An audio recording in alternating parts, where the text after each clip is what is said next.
Good morning. I'm Al Pearson, and here's another edition of Tree Talk from Pearson Farm.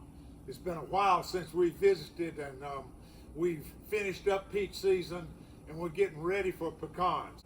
And I'm standing here next to a humongous, if that's the right word, pecan tree. It's 6 feet in diameter, and it's probably 130 or 40 years old. And it's very typical. It was planted around a home site. You know, the pecan industry in Georgia, relative to a lot of things, is somewhat new. It really grew in the early 20th century when it was almost an investment opportunity, especially around Albany, Georgia, where people would invest in a small plot of pecans, and they were managed by someone down here, and hopefully the investor made some money off of it. But that industry grew, and up here the pecans were not as big a deal at that time, but we started planting pecans, but peaches were big here. And so the peach growers here, nothing was irrigated, and they had their peach orchards, and the peach tree lived 12 to 15 years. And a pecan tree, it lives this long sometimes. So as the orchard was planted, the peach growers up here planted a pecan tree, maybe every 4 trees down each row, and maybe they skipped 2 rows, and they would have 12 to 15 pecan trees on an acre.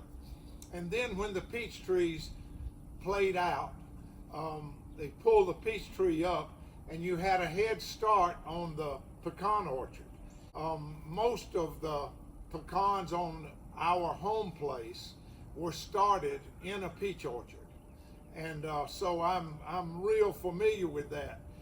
Sometimes now that we irrigate, it gets to be a little bit of a challenge to, is it a peach orchard or a pecan orchard? Because with irrigation, the pecan trees grow fast.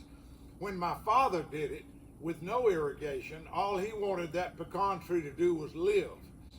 But now the pecan tree grows up and shades the peach trees, and it makes it a little more difficult. This tree is a wonderful example of a difficulty that pecan growers face even now.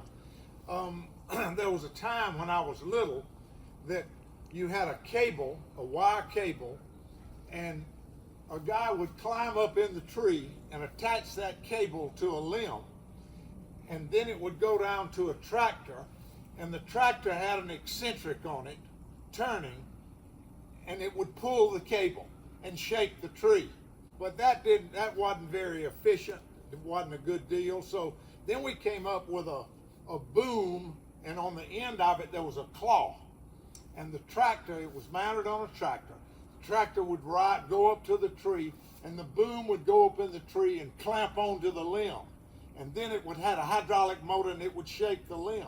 Well, it did a pretty good job, but it was slow, and it wasn't real friendly to the limb. A lot of times it would bark it, and so then they came up with trunk shakers that would go in and grab the pecan tree by the trunk and shake it. Now, this tree, if you go up to it and grab it with the boom or with the cable or with the trunk shaker, you turn on the shaker and the shaker shakes. The tree doesn't move. And on the old trees, that's a problem, because we like to get the nuts out of the tree and onto the ground before wintertime. We like to finish before Christmas. January, February, March, days are short, all the leaves are on the ground. It just makes harvest difficult.